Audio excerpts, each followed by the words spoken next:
We have the DM group team here to support the conversation and to answer any questions that you all have. So we're really excited to get started. We don't want to, take up more time than necessary. So let's go ahead and get to it. So just to go over some housekeeping rules, we want to make sure that you all are engaged and, feel comfortable sharing. So feel free to introduce yourself in the chat. You can include information about your school district, your state, who you are with your district, and so forth. Any questions you have, please put them in the chat box. We'll make sure to answer them throughout the session. And then we'll make sure to send over some nice little gifts after the roundtable has concluded. That will include a recording of the session as well as your scheduling guide. We're excited to give you that information. And I just want to take a minute to share a little information about DM Group before we get started. I know a lot of you are very familiar with the product, very familiar with the company, but there are some who may not know, who we are. So District Management Group is an education management company, and we work to serve schools all over the country. So we try to use, best practices and research but we do use best practices and research to guide our support with districts. And we're actually celebrating 20 years of supporting schools across the country. So we're really excited about that and happy to have you be a part of that as well. And bear with me because sometimes my mouse gets a little stuck. But anywho, here's just a list of all of the districts that we partner with. We work with very large districts down to, your more rural and small school districts and schools as well. So we work with a wide range of people. And this is just an overview of the services that we offer schools. So we have our DM learning, we have our DM consulting, which if you haven't heard about that, please, find out more information. I'm happy to help. Alice is happy to help. These are great supports for our school leaders as well as district leaders. And then DMSchedules is also a part of that offering, package of offerings that we provide school districts. And that's what we're going to, dive into more today. We also have our Breakthrough Results program. It's driven by making sure that teachers and students are empowered through, best practices in the classroom. So if you want any more information about that, please feel free to reach out as well. Let me check the chat really quickly. Okay, good. I'm glad people are using the chat. All right, so I wanted to go ahead and get right to it. So here are the folks that will be leading the discussion for today. So first off, we have Stephen O'Toole. He's a wonderful assistant superintendent in the Great Valley School District. We're so happy to have him here today. He's a wonderful client of ours. We've been working with him for a while now in his school district, and we're just excited to have him here to share more about the work that has been done, with the Great Valley. We also have Micah Korb. He's a principal in Barrington 220 School District. He actually attended the summit this year, and it was wonderful to have him speak about his work with us as well. And then we have Alice Lai. Alice, do you want to jump in and introduce yourself? Sure. Hi, everybody. Good morning or good afternoon, wherever you are. It's so nice to meet you all. My name's Alice Lai. For those of you who don't know me, I'm the Director of K-12 Scheduling Solutions here at the District Management Group. I started out my career as a 10-year elementary school teacher teaching 4th and 5th grade, and I was also a principal for 5 years as well. I love all things scheduling. It didn't start out that way. I said yes the first time my principal asked me to build my school schedule, and it was a lot of Post-its and Excel spreadsheets and you name it, and I've probably tried it. And we always say here at District Management Group, creating schedules, it's not a mystery, right? Like it's a puzzle that can't be solved, right? It might be a Rubik's Cube puzzle that you get one side one color, you try to get the other side, it messes up your original side. So we know that the puzzle of scheduling can be solved. Our whole approach is around designing efficient and effective ways to do so easily in a fraction of the time. So for those of you who aren't familiar with our programs or are here to learn more, we're really excited to dive in and hear from two of our district partners about their experience and their learnings from using our tools. Thank you, Alice. That was wonderful. And then you have me, little old me, your client development specialist. I'm here to support all things DMSchedules as well as District Management Group. Had many years in education, served many roles from coaching to working with our ESL students, and it was a wonderful experience. So I did try to avoid scheduling at all costs, but here I am. So here we go. Oh, so I want to get into our presenters today. So I'd like to start with Stephen O'Toole. I want to give him a second to introduce himself and kind of get us started with, sharing more about his experience with DM schedules. And I also want to let you all know that we have our VP of Product Development, Richard Bayard, who is going to support, hi, Richard, who's going to support that conversation by giving you all some visuals to see while Stephen is presenting, the work that was done in Great Valley School District. So, Stephen, you can take it away. Great, thanks, Charity. Good morning and afternoon to all of you in attendance. I appreciate the opportunity to share with you our experiences with the DM scheduling. Just a quick, brief story about us in Great Valley. I am in my 27th year in education, started in Great Valley as an elementary teacher, moved into coaching roles at the time in technology as well as instruction and then professional development. Then was an elementary principal in charge of data achievement and then technology and things to that effect. And then now assistant superintendent. And so back in, I want to say close to 2016, we attended a session of the DMG group presenting to the Downingtown Area School District, which we are a suburb of Philadelphia, Malvern, Pennsylvania. So Downingtown Area School District is a neighbor of ours. And during that meeting, they had presented about looking at schedules to help us or help districts in the sense of looking at staff utilization. And so the superintendent at the time asked me to look into our practices and to determine whether or not we had done work previous years around elementary schedule in particular, looking at having core extension, looking at things that we were doing to support our students. But we started to recognize that there might have been sort of that atrophy when you put something in place, and then as time goes on, new leaders come in. Sometimes there's that process that needs to take a different look, or at least an outside objective look. So we signed on to have consultants come out and work with us, really to then identify what were our goals, what were our purpose of our scheduling, what do we really want to see in our schedules that maybe we wanted to hold on to, as well as the constraints of our scheduling. When you have a collective bargaining agreement with the teachers union, there are constraints. So we had to look at that. And we sat in a room basically for 2 days to design, and I love that picture. It's like I'm in mid-sentence. It's like an action picture. It's like, here we go.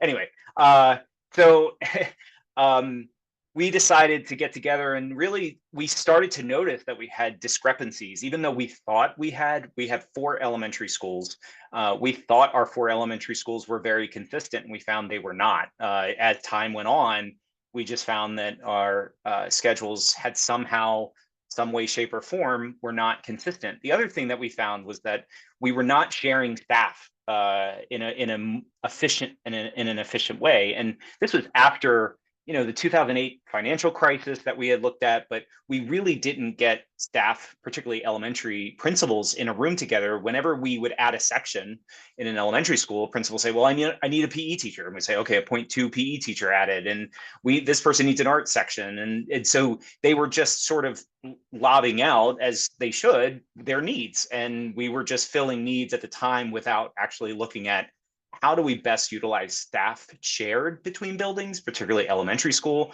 And then one of the things that came up, we had some sharing, but just we didn't work collaboratively to balance schedules across 4 schools.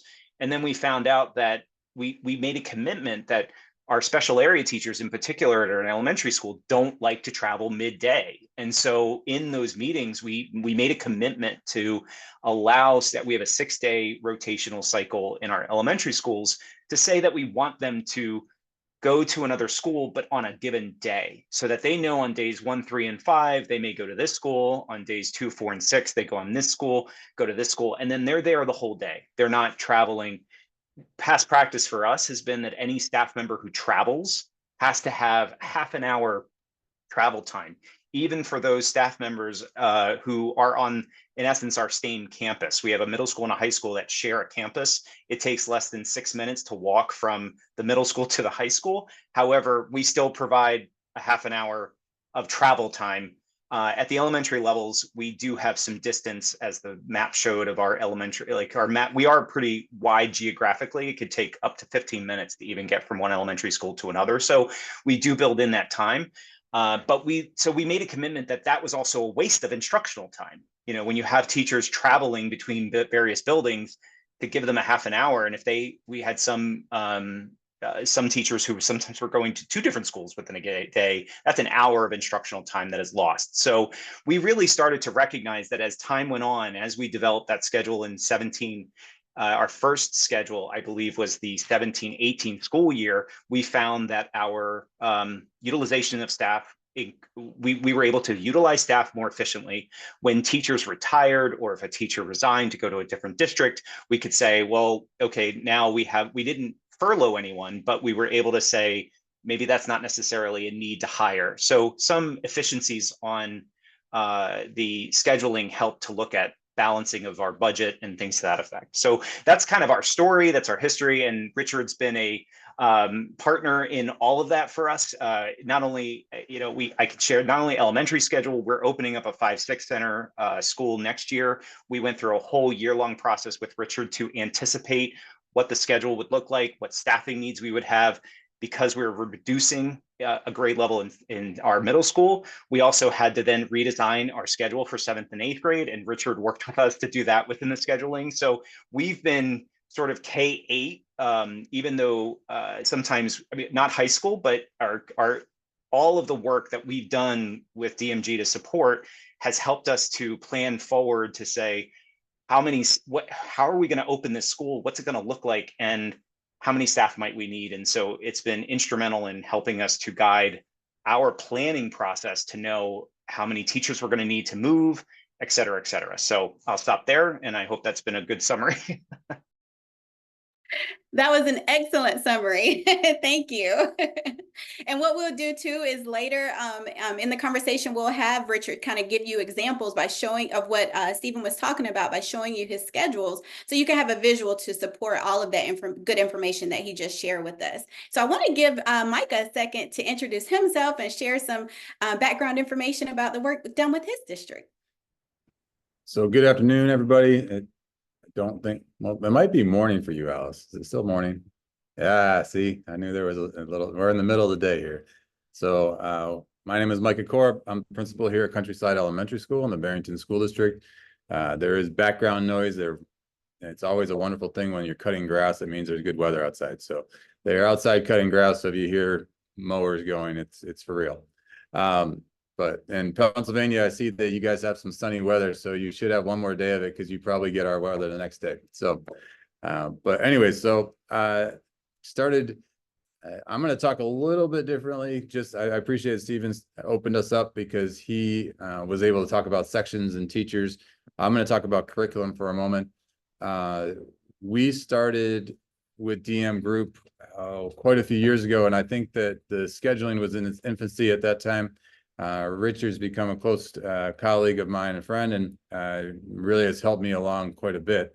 But with that work, I always tell everyone I wasn't an early adopter. Some people jump on the boat right away.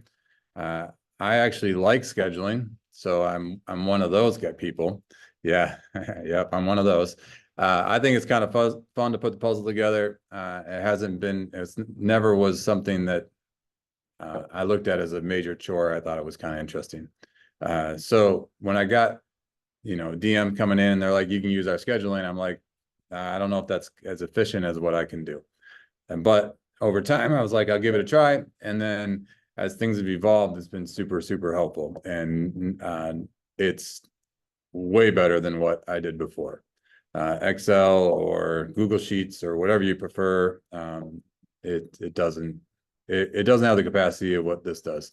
My staff loves it too. They like that they can see everybody's schedule. It's all the same. And back in the days, some of you probably have been in education as long as I have. If you remember, when you made a schedule change, you put a paper copy in everyone's boxes, or you sent out the email like, hey, this is the new schedule version 15.5, whatever. There's no longer that. It's an instant update for everyone to view. So that part is amazing. Our district has been and continues to work through different adoptions for curriculum, and we are on a regular cycle for that. Typically every 3 to 5 years, or 5 to 7 years, we adopt an updated curriculum. We just adopted 2 years ago a new math curriculum, and then last year adopted a new literacy curriculum, and now we're in the process of next year adopting a new SEL curriculum. With that, with every curriculum, there is different needs regarding teaching times and the different types of areas within that curriculum that it's, suggesting for small group or whole group instruction and or different, phonics, literacy, vocabulary, you name it, grammar, all those different components of whatever program you adopt. With that, working with Richard and the team, what we do at the beginning before I even start building the schedule is that we go into, and I'm sure he'll show this, but there's an opportunity for you to assign in your schedule the different areas that everyone needs to have by grade level or as a school. And so you can allocate minutes for that.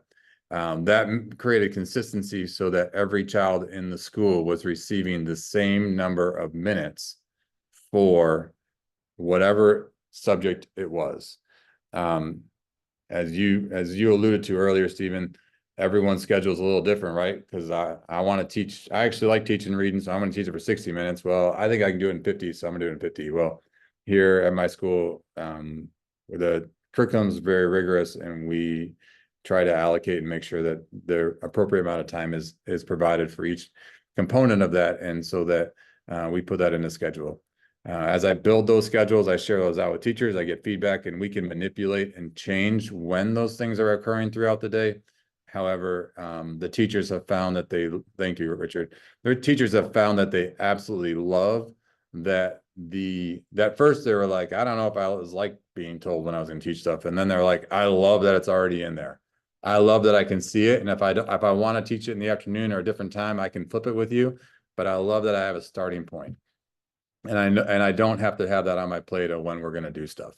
So yes, I'll talk through, I'm sure later we'll talk through a little bit more of the staffing piece of it and how huge that is. But I'll just tell you the master schedule piece of it is gigantic because it gets us as a school all knowing when we're going to teach certain things. And that's the foundation for all the other conversations I think we're going to probably have later. Thank you so much, Micah. That was wonderful. Love having you kind of give that big picture viewpoint of how you were able to utilize this for staff allocation and, making sure that everyone is aligned with your goals for them and for instruction. So now I want to go back to what Stephen was sharing with us earlier about how he was able to build out a plan that would fit what they were trying to accomplish as a district with reorganizing, all of their offerings in their schools. So Richard, do you mind but showing one of Stephen's schedules? And then Stephen, if you want to, you can kind of talk through, you and Richard, about what we're looking at here.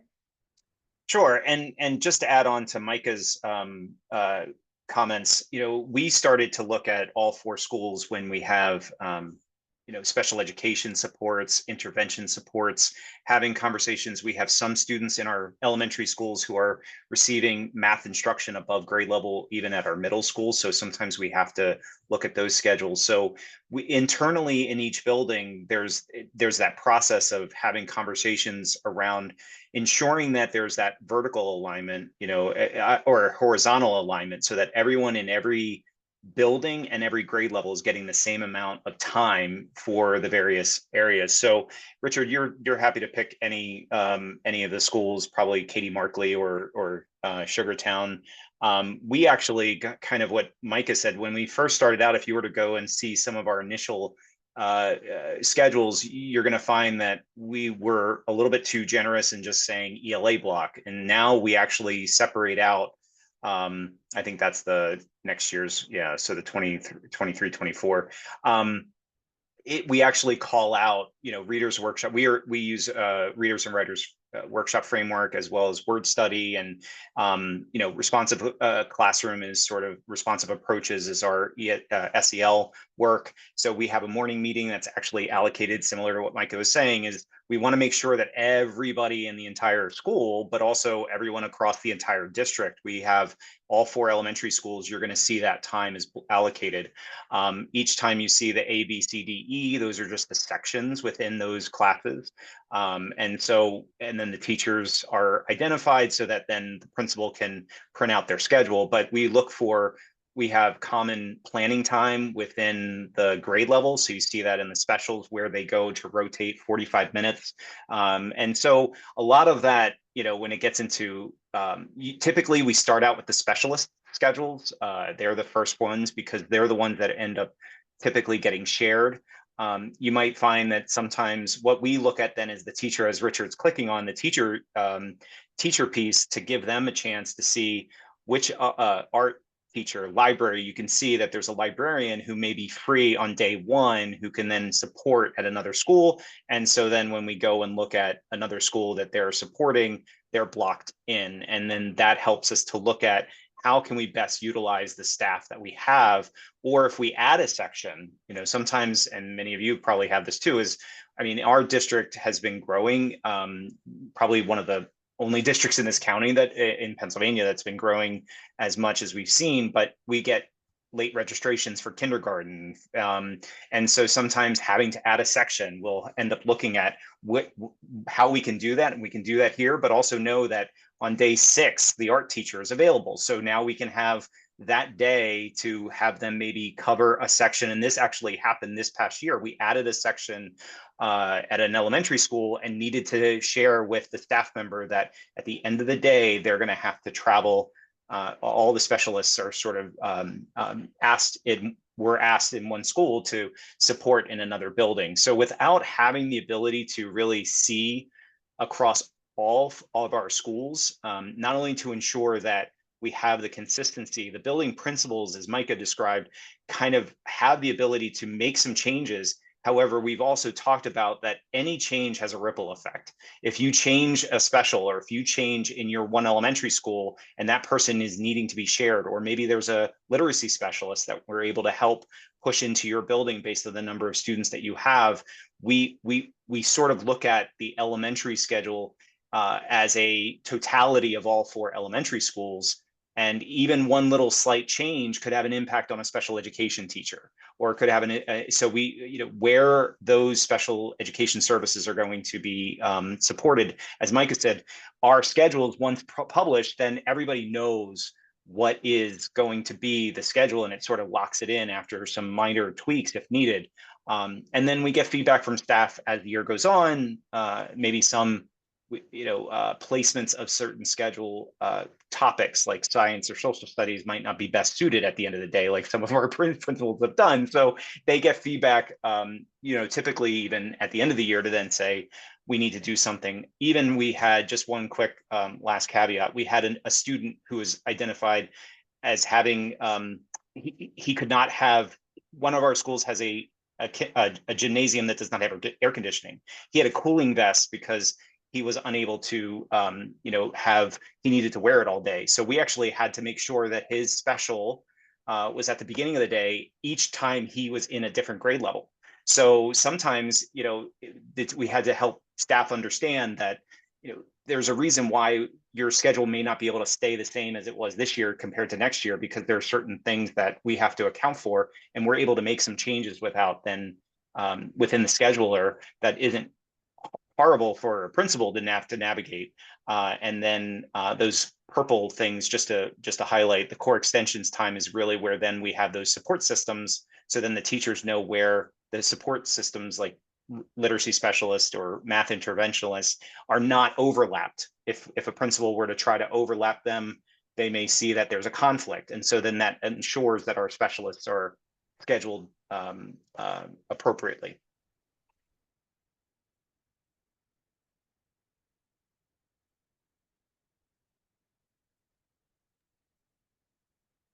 Okay, so I just want to give the audience a chance to ask any questions or share some thoughts that they have about what you've heard from Stephen so far with his district scheduling. So yeah, just want to open the floor to any questions from the audience.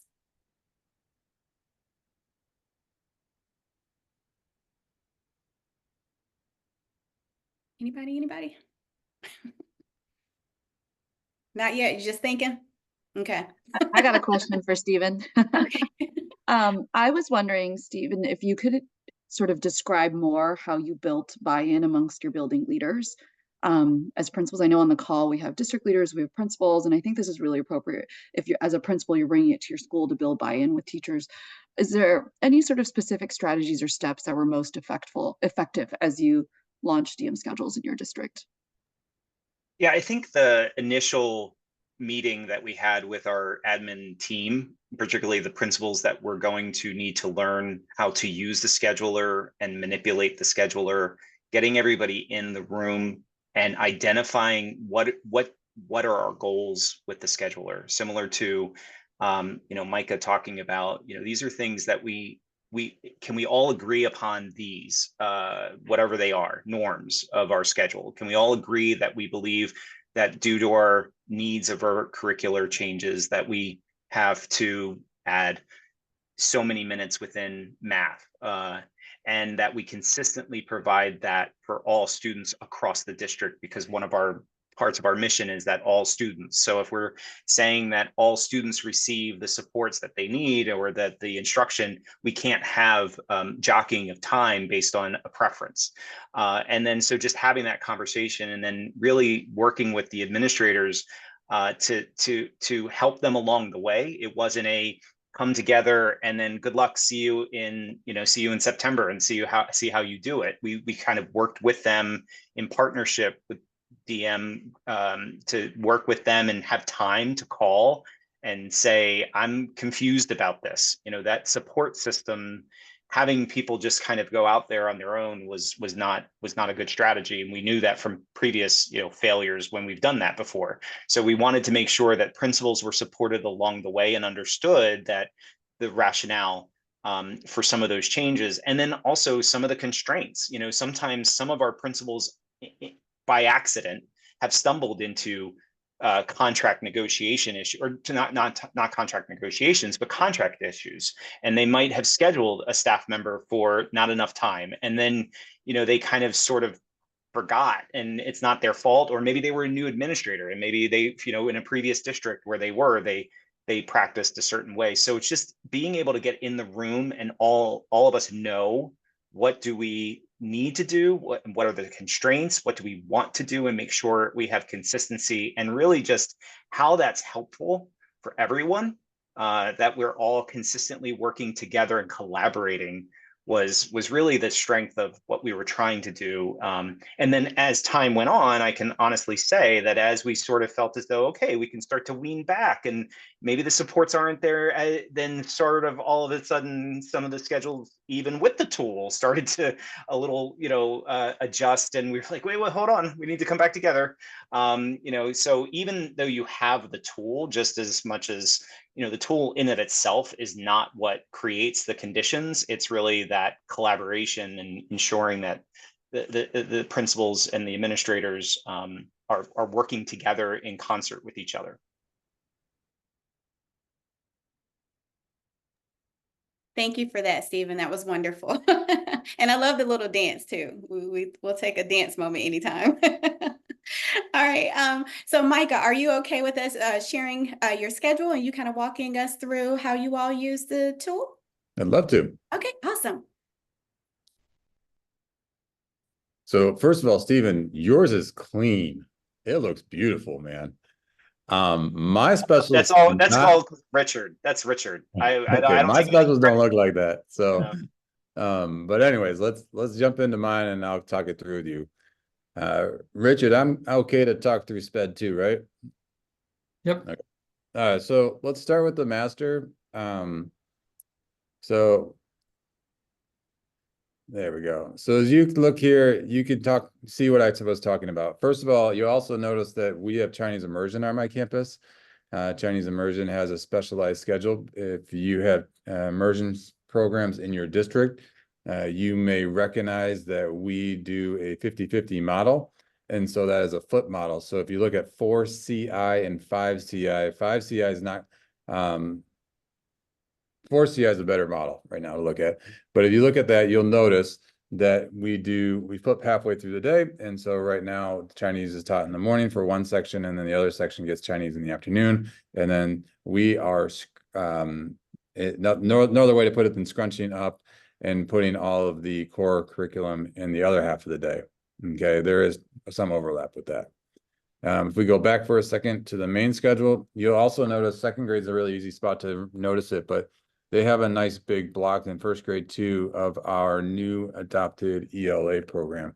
So there's the foundational skills and then vocabulary, reading, and if you go into and then the writing section. So it's a very large block of time that curriculum recommends.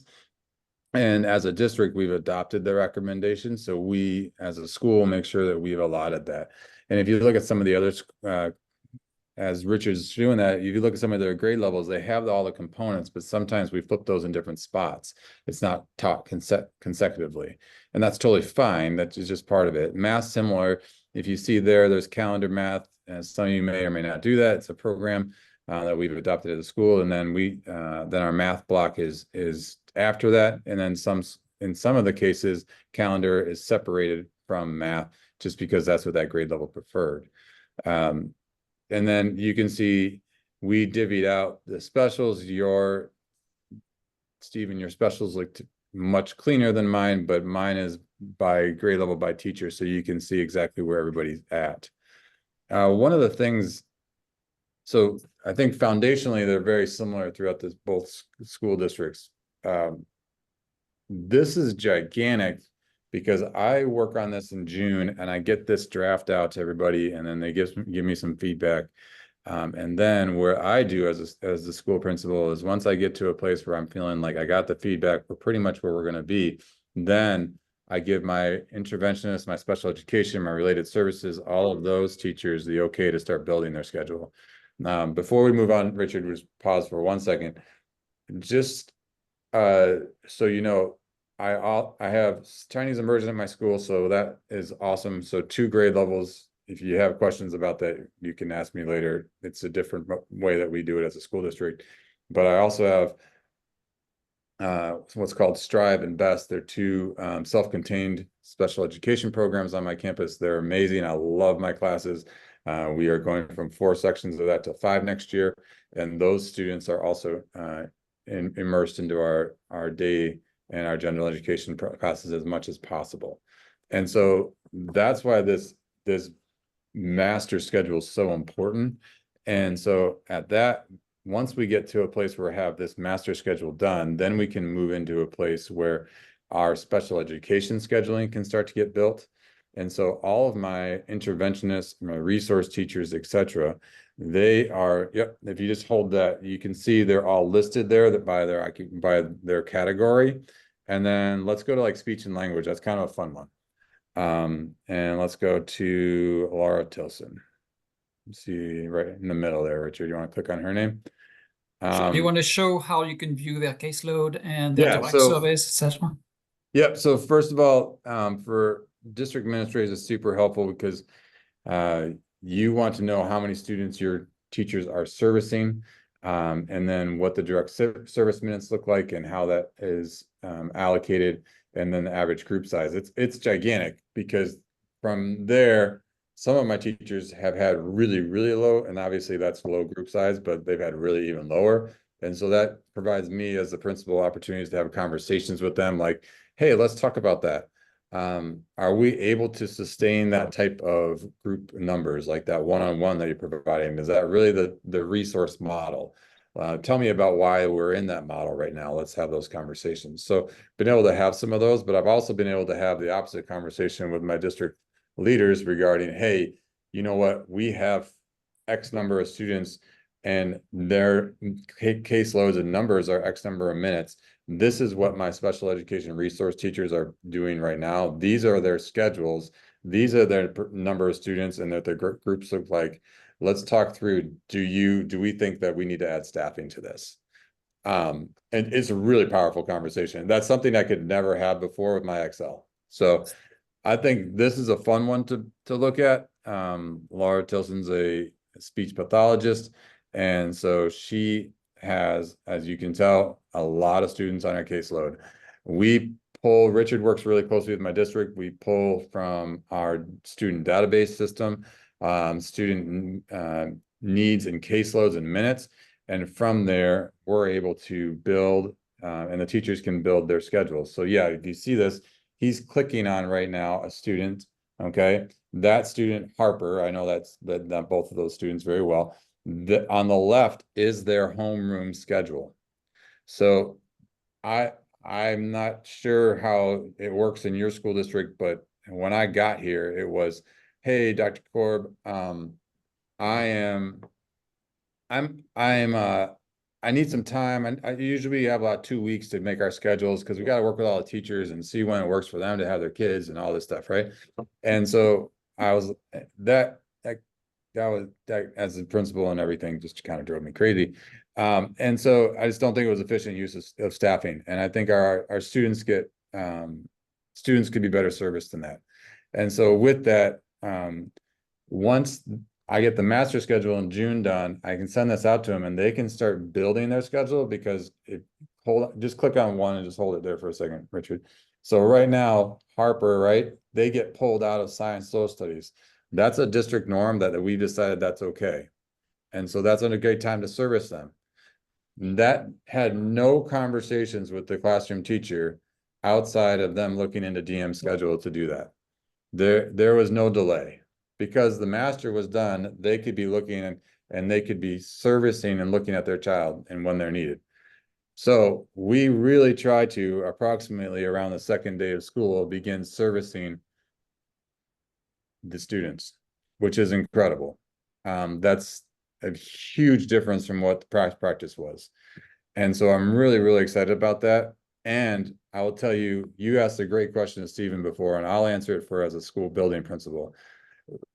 Richard worked with us on our first year of the rollout of the special education piece to train my teachers on how to build their schedule. And then we had a follow-up day with them about questions and answers, right? All right. So they got up and there wasn't pushback. They were really like, okay, give me a tool. I'm happy to use it. I don't really like what I'm using right now. It's not really that efficient. I don't know how to share a schedule, etc. This is all super easy, very shareable, etc. And then what happened is now on an annual basis, we just do like the Q&A part because my staff has stayed consistent. So Richard just pops in and we do that. I'll tell you though, everyone on campus noticed that their kids got serviced earlier. That was exciting because everyone was like, oh, they're in my room. They're already doing it. The kids are getting what they need. And we have the assessment data already moving into the school year. None of that's questioned. We already know where the kids are at. So they're building relationships and rapport with their students on their caseload in the first week of school. I love that. I think that's super exciting for me. I think that's really helpful to classroom teacher too, because that provides them with the opportunity to, have their students' needs met earlier than they were before. Is that helpful? Super helpful. Thank you. And I mean, just adding all of that detail and having us be able to see, what you were talking about, I think was extremely important and helpful to the discussion. I apologize, but I think I missed Brad earlier. Brad, did you have a question? I did, but I didn't know if I should wait, if more would get to it. It's just a pretty general question, so you can shut me down if we're going to get to there later.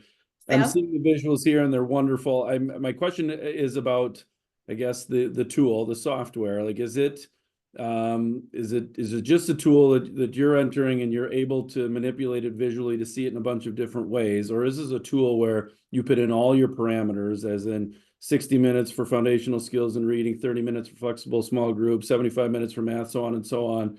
and then hit go, and it's using algorithms to create a sample schedule that then you can manipulate from there. Does that make sense? Yeah, so I can answer that. It's the former. It's a tool where you put the parameters and you're able to manipulate the blocks that are already sized by the minutes around. We believe that you're the specialist and you know your school and you know the constraints you're dealing with. It is not you push a button and you get a schedule. There is a magical place where you can push a button and it will automatically create your specials rotation for you in a matter of seconds. So that's one place. And if you are looking for someone where you just download the parameters of the schedule that you're trying to build, your dreams and wishes, we do have our team who can build the schedule for you in the program for an additional cost. So just wanted to share those two highlights as well. So there's a lot of shortcuts, like Alice said, for example, for your specials rotation, if you specify which specials you have and how many classroom in each grade, you can push a button and get the specials rotated. Now that might not be exactly what you're looking for, but it gets you like 90% of the way there. Also, all the individual teacher schedules are automatically created based on the homeroom and the special schedules. So you're saving time by not having to update all the staff schedules. Those are generated automatically based on the main schedule.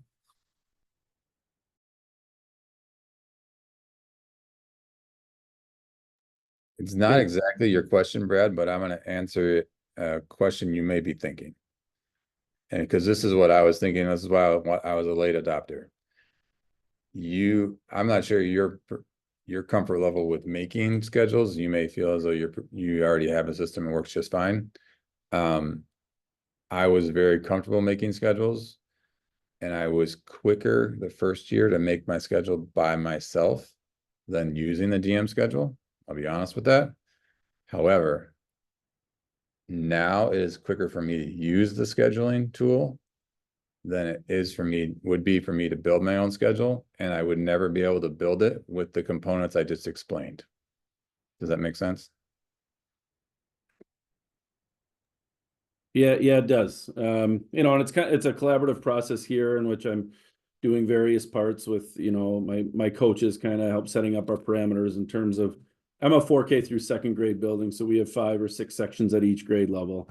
Used to be a K-5 school with 3 sections apiece, and since we made this transition, it's a little bit tougher. But if we have every first grade class, 5 of them teaching reading at the same time, that makes it difficult for our coaches to be able to coach them. So there's certain things that we want staggered.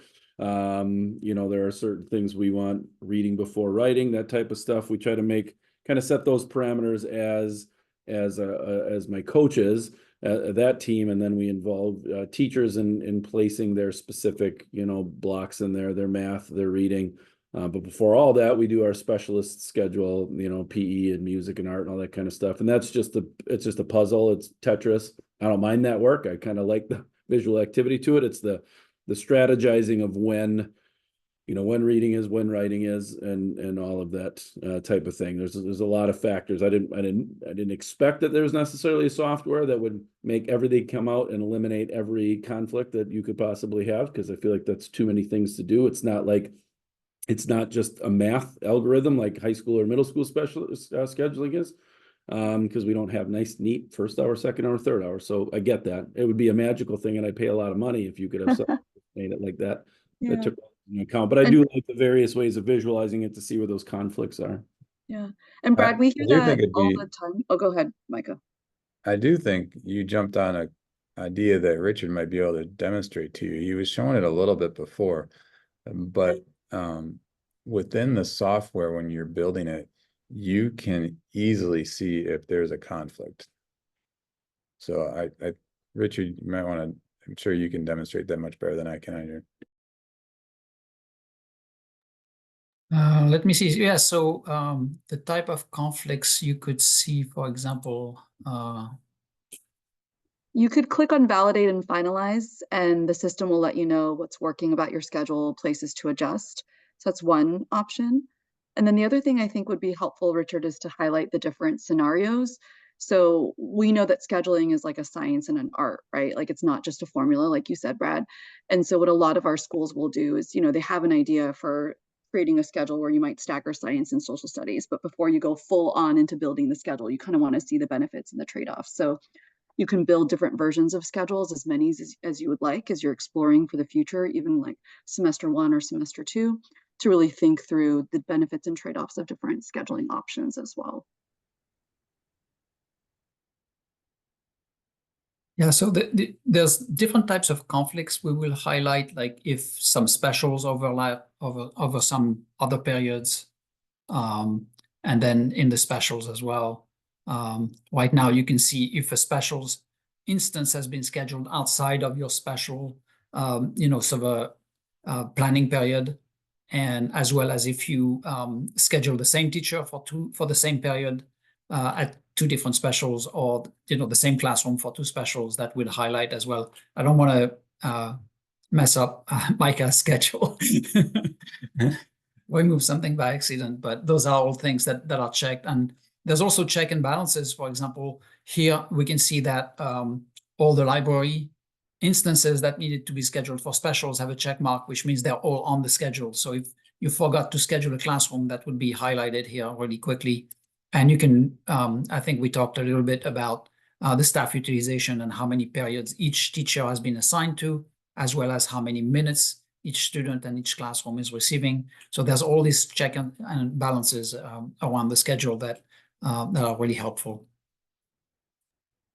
And if I may add another thing that Richard sort of alluded to when he mentioned that, changing Micah's schedule, some of our principals have liked the ability to maybe, they have an idea, they copy it, they copy the schedule, and then they play around with things so as not to impact an addition, a previous schedule, but just they have ideas of what they want to do, or maybe there's something that's coming up that they need to adjust, but they just want to have an opportunity to kind of brainstorm. And so having the ability to copy a schedule, work on another idea so as not to affect, usually then, we have some administrators who have a very long list of drafts, and then they forget which one they like the most, but it at least gives them a chance to kind of play around and not feel like, oh, if I change this, it's gonna ruin what did I think last week? I want to go back to that one.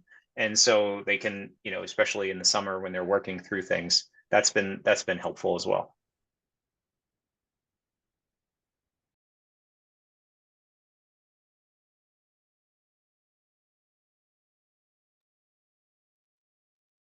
Okay, would anyone else like to share a question or any observations that they have? Even, sharing some of the your scheduling scenario for your own schools, and, asking for, some ideas around how the tool could support that.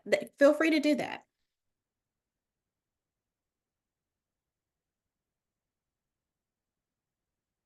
No one wants to share. Oh. Verdi, I always have questions because Yeah, I love learning go about for it. how scheduling is going in our districts. Yeah. My question for both Micah and Stephen is, what's next for you in your partnership with DMSchedules? Like, what new ideas are you dreaming of and thinking about trying out in your school or in the schools in your district? Just to give everyone on the call some potential thoughts around the possibilities that our scheduler can help you all achieve. Stephen, I'll let you go first. Oh, okay. Thanks, Micah. I think what we didn't anticipate, we sort of did something, as I alluded to maybe earlier, that we didn't realize how the scheduler, when we had experience with the elementary, the superintendent and I were brainstorming as we started to open up a new school, or as the district was changing, or even recently, we not only are opening up a new school, changing a 7-8 schedule, that Richard has helped us on both of those, but then also the board balanced the elementary schools, which means that the sections in those elementary schools are now all changing. And so we're able to, with the scheduler, really start to, maybe get a jump start on things that in the past, maybe we would have said, okay, well, we'll get together and plan for this. But as I mentioned earlier, we were starting to schedule a 5-6 school even before the ground was breaking on building the school. because we knew that the school had a structure that was going to support students in houses and things to that effect. So we knew that the way we were constructing the school was it had a certain instructional approach. So we started to plan for that. We started to then have conversations at our 7-8. So we were really starting to say, how could DM group and with Richard's support start to, in essence, plan forward, give us a window into thinking through not only the structure of the schedule, but the challenges and constraints that we maybe didn't think about prior. Really having, I think, the help that I've appreciated is, oftentimes people in our board, and maybe this is just commonplace in education, what is the neighboring district doing? What are they doing? And I tend to want to look beyond just Chester County, Pennsylvania, because sometimes, this is my philosophy, is that we all kind of then just have groupthink without really realizing we have groupthink. And we all start doing things very similarly as our neighbors because we're compared to our neighbors. What I would want is someone from outside of my area, which Richard has been, to say, hey, these are the things you can think about. These are the things that I've seen other districts do. And I've seen, having the experience to work with other districts like Micah's and others, it tends to then bring ideas that we may never have, known through Richard. Maybe Richard isn't telling us, oh, well, this district did this, but it just gives us that window of opportunity to start thinking beyond just ourselves and our locale, and hearing about what things are happening. So that's been probably the best thing that we've seen too, is to say, well, you have these constraints, but here's one option. So right now we're looking at our elementary schedule next year, and we're kind of talking about we may have to Frankenstein people, meaning like an elementary school is getting this art teacher, and I don't know, Richard, you didn't name that, I did, but like we're taking this art teacher from this building and covering on days 1 and 2 here, and so art might be Frankenstein, and that's a question to say, do we want it to be that? It's not to say that it will, but do we want it to be that? And do we as a district feel as though that's the approach we want to go into? But having all of these things starting to germinate in ideas way before we end up having to make the decision is just so much more helpful for us, because then we can really sort of proof of concept it, put it out there, think this through, and let the software just help us and to say, what do we want it? What do we want to be? And does it match our mission? Does it match our goals? Does it match what our community wants? And then ultimately put it sometimes in front of the board and say, is this what you want? If it's not, and you want us to hire more people, then you support us when we have to now come to the tax base and say, we need to increase our staff. So it just has, those are all things, the forward thinking aspect and being able to play around with what it will look like just has saved us time tenfold. By the way, thanks for the kind words, but I'm not the only scheduling expert at DM Group. We have a team working here. I just happen to have worked with Stephen and Micah quite a bit, but I'm not the only person working.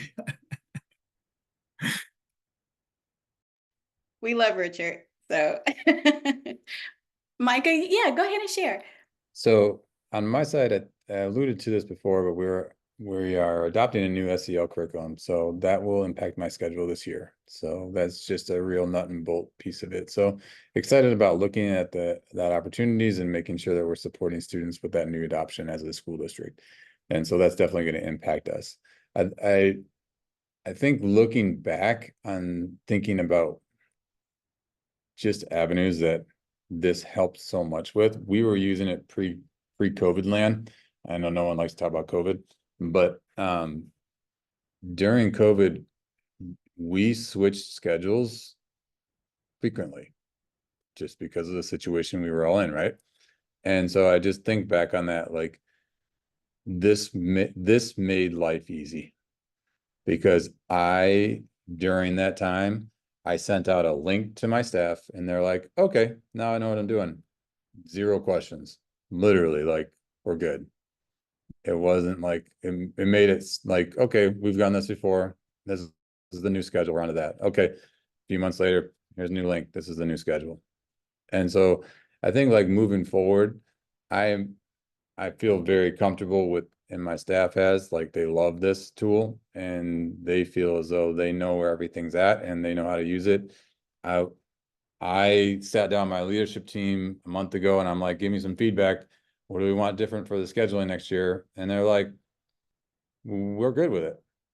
I'm like, no, seriously, like, what do you want different? They're like, we're good. Like, we're really happy with it, actually. We know it can't be perfect, but this year's was really good. And so, like, any of you that have been principals, our principals or administrators, like that conversation doesn't always go that way. And so I just feel as though everyone knowing what everyone's doing and that transparency that is provided in it has led to that place where everyone knows, everyone gives a little bit. And so, and they're thankful with what they're at right now. One interesting tidbit is I had a discussion with the principal, and what he does every year is he sits with his grade level teachers and he puts DM schedules on a projector and they build the schedules together as a team. And he wants people to understand on his team that not everybody can teach reading in the morning, because that will have an impact on special education that can pull students out for the half the day. So he spends a couple hours with all his team kind of roughing off the schedule on the big screen, which is really, I found that interesting.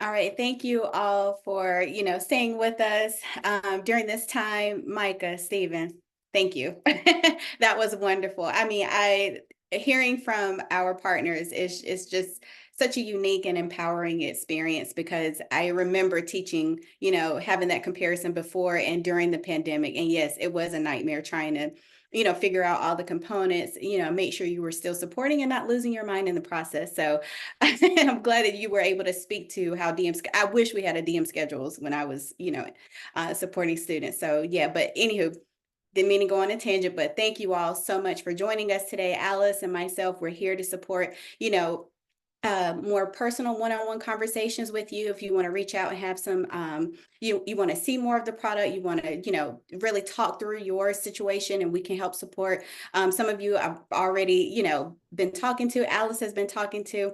Hi, you know who you are.